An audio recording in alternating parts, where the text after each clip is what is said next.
semuanya, saya Indra Fata dan sekarang saya ada di Neta Arista Tebet. Nah, di samping kiri kanan ini adalah sebuah mobil, dua unit mobil Neta V, ya, mobil listrik yang satu lagi warna putih dan satu lagi warna biru muda.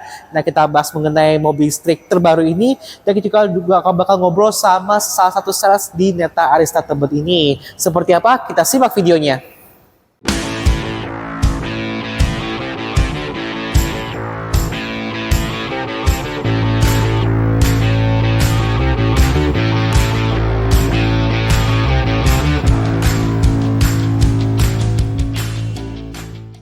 Nah, kebetulan kita akan review ini adalah Neta V warna biru muda ini. Jadi di sini ada di dealer Neta Arista Tebet ini ada 3 unit, satu dipakai buat test drive. Tapi yang kita akan masuk di videonya ada yang warna biru muda seperti ini.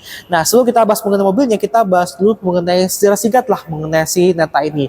Neta ini merupakan sebuah perusahaan mobil asal Cina yang memang mengkhususkan dirinya pada mobil listrik. Dan di bawah sebuah perusahaan namanya Hozon Auto, itu sebetulnya tuh perusahaan masih tergolong sangat baru, yaitu masih baru berdiri di tahun 2014. Jauh sekali kalau dibanding kayak Geely, Great Wall, Wuling segala macam yang usianya udah lebih dari 20-30 tahun ya. Nah, ini dia masih umurnya tuh 10 tahun gitu, sehingga usianya masih sangat muda. Meski begitu, dia udah mulai berekspansi gitu ke berbagai negara, terutama di Asia Tenggara, contoh kayak di Thailand, Malaysia, Brunei, dan sekarang masuk juga di Indonesia. Bahkan rencananya Neta ini juga bakal bangun pabriknya di Thailand. Nah, Indonesia juga kabarnya juga Neta ini juga bakal dirakit di Indonesia gitu ya, dengan kerjasama dengan namanya PT Handal Indonesia Motor di daerah Bekasi gitu mulai tahun 2024 mendatang seperti itu, supaya harga mobil ini lebih terjangkau. Nah, lagi soal Neta V ini, memang Neta V ini dia punya keunggulan yang sangat menarik. Kenapa? Karena dia harganya itu 379 jutaan. Jadi harganya itu di bawah 500 juta gitu ya, di bawah harga ATF psikologis gitu. Dan dengan harga segitu kita sudah bisa mendapatkan sebuah mobil listrik ya dengan ukuran yang sangat proper lah ya, bukan seperti brand sebelah gitu ya, brand sebelah yang memang ukurannya microcar. Dia sudah mendapatkan mobil yang lebih nyaman untuk membawa 4 atau 5 orang dewasa seperti itu, karena dia punya pintunya juga cukup banyak kan. Nah, ngomong-ngomong soal desainnya, memang ya walaupun dia punya ukuran yang proper, dia ukuran sekitar 4 meter ya gitu ya, tapi dia setelah proporsi desainnya ini kayak apa ya, kayak compact tapi dia atapnya kelihatan tinggi seperti itu. Dan dia juga punya desain yang cukup membulat ya kan, imut-imut begitu. Ini mengingat saya pada mobil Tesla. Jadi kayak inspirasi itu pas desain Neta ini kayak Tesla ya kan. Tesla kan mobil listrik yang sangat populer. Nah, kita langsung ke bagian depannya. Kita dari sini ada desain Neta di bagian kap mesinnya. Lalu juga dia punya lampu sudah menggunakan proyektor tapi dia masih halogen. Ya sebenarnya polos banget itu, kayak Tesla banget loh modelnya kan. Terus juga lanjut ke bagian sampingnya. Tuh, jadi di sini dia udah, walaupun dia mobil listrik terjangkau, tapi dia menggunakan pelek alloy. Ukuran itu sekitar berapa dia? 16 inci, cukup gede lah ya. Charging ya, jadi mobil listrik ini dia sudah support fast charging. Jadi dia ada, sebenarnya di sini ada 2 port gitu ya, 2 buah port di kiri kanan. Tapi yang dijual di Indonesia itu hanya di sebelah kiri sana gitu. Nah, di sebelah kiri situ ada lengkap ya, ada AC charging, ada DC charging atau fast charging ya gitu ya. Dan sekali lagi mobil ini juga support fast charging. Untuk fast charging sendiri dari pengisian 30 sampai 80% itu bisa di apa ya, lama charging itu hanya dalam 30 menit saja. Sedangkan kalau misalkan AC charging atau normal charging yang bisa dipakai kalau buat di rumah, itu dari 0 sampai 100 bisa sampai dekat 8 jam saja seperti itu. Nah, yuk lanjut ke bagian sampingnya. Tuh kayak gini, dia ada kayak model floating roof juga di sebelah sini. Nah, kita ke bagian belakangnya.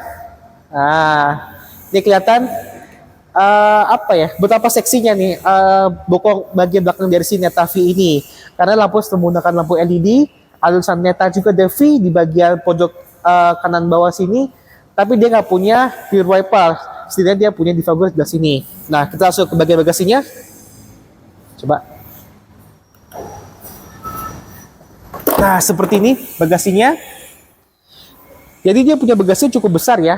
Bagasi cukup besar dan kita bisa muat ya, ini ada 3-4 kardus lah bisa mau di sini dengan ukuran yang sama.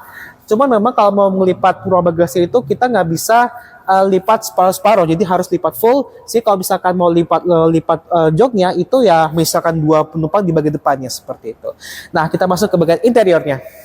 Itu baru tahu ya kalau ternyata Netavi ini udah ada rem cakram belakang. Jadi udah lengkap semua ya. 4 roda semua pakai rem cakram. Terus juga sini ada fog lamp belakangnya dan kalau kita buka bagasinya tuh sini ada buat ini buat ngecas nih. Jadi buat kalau misalkan lagi emergency ini bisa buat ngecas. Tapi yang pasti ini kalau ngecas ini kalau pakai gini pasti bakal lama banget sih. Tuh. Kita buka. Nah, jadi kayak gini nih, ngecasnya seperti ini bentukannya. Ini buat indikator di sebelah sini. Tuh, namanya Duo Sida. Nah, sekarang saya masuk ke interior dari si Netavi ini.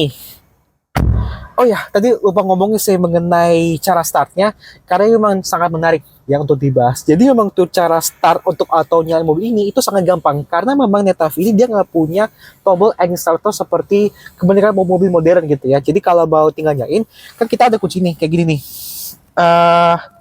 Ya kayak gini kuncinya nih. Jadi kayak kunci itu kayak begini, kayak Beyblade ya. Ini depannya seperti ini diputar-putar. Nah, itu kita yang penting kita pegang ini kuncinya dan kita langsung tekan tombol di pintu ataupun di sini, ini mobilnya akan langsung nyala gitu seperti itu. Jadi nggak perlu lagi harus tekan tombol apa segala macam, tinggal langsung jalan dengan pakai mobil Netavi ini. Nah, kita bahas ke dashboardnya. Ini dashboardnya memang dengan desain sangat minimalis ya. Pertama kita lihat di bagian depan sini, ini ada pak instrumen digitalnya yang memang ukurannya sangat lebar. Di situ juga memuat kecepatan, ada jam, ada posisi transmisi, ada posisi pintu, suhu, jam, dan juga jarak tempuhnya seperti itu. Terus juga setirnya ini kelihatan kecil banget dan dia punya posisinya tuh agak kebalik ya. Karena biasanya kalau ini kan modelnya kayak flat bottom gitu ya, agak rata. Biasanya kalau flat bottom itu dia taruh di bagian bawah sini.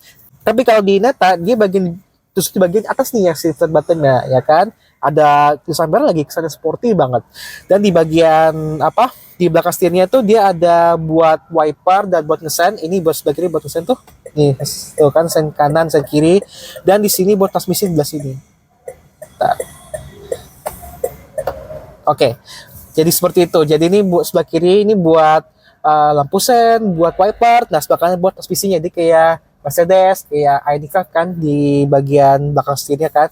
Tapi kalau yang paling highlight, yang paling diunggulkan dari mobil ini dashboardnya adalah ini dia. Ini head-unitnya sangat besar sekali, ukuran sekitar 14,6 inci, dan bentuknya itu dia bukan bukan kayak head-unit biasa itu, dia perlu kayak vertikal layarnya. Mengingatkan saya pada Tesla lagi-lagi ya. Jadi kayaknya memang Neta itu pas ngedesain mobil ini inspirasi Tesla banget. Nah, kita bahas satu persatu fiturnya ya. Jadi tampilan menu seperti ini. Ya, tipikal mobil Cina ya. Memang tampilannya memang terkesan sangat simpel. Di situ kita bisa ngatur, ada ini buat lampu. Jadi kalau kita mau nyalain lampu tuh kita harus dari sini semuanya. Ini ada off. Ini buat nyalain lampunya. Tuh, dia langsung nyalakan lampunya kan. Kita juga bisa mengatur adjust headlightnya itu. Bisa mengatur ketinggian lampunya juga. Terus juga di sini juga ada AC. Nah, kita kan hembusan anginnya tuh warna biru tuh, hembusan anginnya kan. Jadi kita bisa ngatur kayak anginnya, terus suhunya seperti itu. Kita bisa ngatur arah semburannya mau kemana, mau ke kaki, mau ke badan, segala macam bisa dari sini. Terus juga kita balik lagi, ini juga ada buat vehicle settingnya. Nah, di sini kelihatan baterainya berapa persennya, ada 64%. Bisa kita atur charging schedule juga. Terus juga kita juga bisa ngatur berbagai fitur di sini kayak driving data switching, ada driving mode setting, ada energy recycle intensity, TPMS buat ngatur mengetahui tekanan ban juga, ada speed setting, ada tow mode, vehicle start mode, ada ESP sama hill descent control seperti itu. Jadi sebenarnya fitur safety udah lengkap, cukup lengkap. Dia ada 2 airbag, ada stability control, hill descent control segala macam ada di sini. Terus kita lihat lagi. Ini data, ini stasiun air conditionernya. Ini buat telepon, ada buat musik di sini, Bluetooth, radio bisa di semuanya. Nah, jadi memang yang paling general dari dashboard ini adalah di layarnya yang memang sangat besar seperti ini. Terus juga dia punya spionnya kelihatan elegan ya, karena dia kayak frameless gitu bentukannya. Terus juga ini bukan ADAS ya, jadi ini mobil ini belum ada advanced driving assist systemnya, tapi ini kayak buat colokan USB buat mungkin bisa buat dashcam sih seperti itu. Terus di sini ada kayak lampu baca yang tinggal kita tekan aja di sini, tuh nggak perlu terlalu banyak effort. Lalu memang dari joknya, ini kelihatan cukup menarik sih, cukup menarik desainnya karena dia udah mendapatkan labura ornamen dot-dot seperti ini dengan jahatan warna putih dengan warna hitam seperti ini. Terus kalau tanya punya posisi duduk ya, ini kelihatan agak tinggi ya, karena mobil ini memang nggak punya head adjuster, nggak punya pengatur ketinggian, sehingga kita kalau misalkan mau agak rendah tuh nggak bisa gitu. Dan posisinya jadi kayak agak tinggi, kita bisa melihat jalan lebih gampang seperti mungkin alasannya. Dan dia punya konsol tengah yang cukup tipis sih. Jadi ini ada isinya 2 buah cup holder. Ini buat apa nih? Ya buat taruh HP ya kan, dan juga buat armrest yang ukurannya cukup kecil seperti ini. Nah, ini bisa juga buat taruh HP di bagian sini juga bawah head unit. Nah, kita maju ke bagian belakangnya. Nah, kita masuk ke baris kedua dari si Neta V. Ini posisinya memang seperti ini, nggak bisa diatur-atur lagi. Dan kebetulan ini posisi duduk saya yang seperti ini dengan ukuran tinggi badan yang ya lumayan lah, 160-an cm. Untuk ukuran saya masih ya cukup lega, untuk ukuran saya. Paling nggak dengan sampai ke depan palingnya sejengkal seperti ini. Tapi memang kayaknya kalau dibandingkan sama beberapa mobil lain ya nggak begitu lega ya. Tapi jangan bandingin sama REV, karena REV itu bentuknya konsepnya beda tuh, microcar. Terus tuh kalau ini dia setidaknya ya, mobil ini walaupun dia ya nggak begitu lega-lega banget, tapi masih bisa proper buat orang dewasa seperti itu. Dan di belakang sini dia ada seatbelt 3 titik lengkap sampai di bagian tengah seperti ini nih, walaupun dia headrestnya cuma ada 2 ya kan. Dan kalau tanya duduk sih enak-enak aja ya gitu ya, tapi ya tadi ya nggak bisa direbahin joknya seperti itu. Dan mengenai fitur-fiturnya sih kayaknya nggak ada kayak paling cuma ada ini kantong jok ya kan, ada 2 kantong jok, ada buat USB port buat ngecas, dan ya untuk kertas plastiknya juga cukup oke. Ada power window, tapi dia nggak punya cup holder gitu, jadi kalau mau taruh minuman ya mau nggak mau di depan sana seperti itu. Yuk kita ngomongin lalu mengenai spek teknisnya. Nah, seperti ini bukan cup mesin tapi lebih pada cup depan dari Neta V. Jadi Neta V ini dia punya cover yang sangat besar ya, kayak mobil premium gitu ya. Dia cuma sisa kayak buat wiper seperti itu ya, buat isi air wiper di sini. Tapi di balik cover ini ada motor listrik dan juga komponen lainnya seperti itu. Nah, motor listrik sendiri dia punya output tuh ya memang tenaga nggak begitu besar, tenaganya sekitar 95 PS dengan torsi 150 Nm, dan dibantukan juga dengan baterai berukuran sekitar 40,7 kWh, cukup besar kan ukuran baterainya. Nah, paduan motor listrik dan baterai sebesar itu menghasilkan jarak tempuh yang cukup proper untuk pengguna sehari-hari, yaitu 401 km. Ya, jadi ini kalau kita baru kota nih enak nih ya kan, bisa betul-betul nggak perlu khawatir harus ngecas terus seperti itu. Nah, juga mengenai chargingnya tadi sebutin di awal bahwa dia juga udah support normal charger buat ngisi cas di rumah, dan juga buat fast charger kalau kayak daerah-daerah kayak di mall, di rest area itu udah bisa support pakai Neta V ini seperti itu. Oh ya, sebelum mengenai kesepian kita akan ngobrol-ngobrol dulu sama salah satu sales yang di sini seperti apa hal menarik dari si Neta V ini dan bagaimana promonya kalau ada gitu. Oke, selamat pagi Mas. Pagi Mas Indra. Boleh kenal dulu dengan Mas siapa nih? Perkenalkan saya Arnold Widoyono, sales konsultan Neta Arsa Tebet. Oh sip, iya, ini betul. Dari Neta Arsa Tebet ya, sales dari Neta. Kalau boleh tahu apa sih jadi poin plus dari si Neta V ini? Poin plus dari Neta V ini dengan harga affordable, dia punya range yang cukup jauh di 400 km dari 100% sampai 0%. Oke, jadi dengan range jauh bisa dapat harga yang sangat terjangkau gitu ya Mas. Betul, Mas Indra. Betul, harganya berapa sih harganya? Atau ada promo-promonya gitu? Oh, untuk harga dan promo-promonya per bulan September ini kita harganya ada di 379 juta rupiah. Lalu untuk promonya kita ada promo free wall charging plus instalasi untuk di rumah customernya. Yang cocok nih kalau misalkan di rumahnya belum punya wall charger, udah jadi Neta mobil listrik pertama bisa langsung dapat gratis gitu ya Mas ya. Betul Mas Indra. Nah, kalau boleh tahu apa sih animonya tuh terutama di tempat Mas sendiri, seberapa laku kah si mobil ini tuh seperti itu? Animo Neta ya, animo masyarakat untuk Neta ini cukup tinggi Mas Indra ya. Dari semenjak kita launching waktu Gias hingga sekarang di bulan September ini aja kita udah SPK udah lebih dari 100 unit ya. Untuk SPK udah lebih dari 100 unit. Lalu yang sering main-main walk-in ke showroom kita juga banyak. Animo untuk masyarakat test drive, melihat unitnya dan lain sebagainya Mas Indra. Berarti udah tahu lokasi dealernya berarti ya yang penting. Betul, udah tahu lokasi dealernya.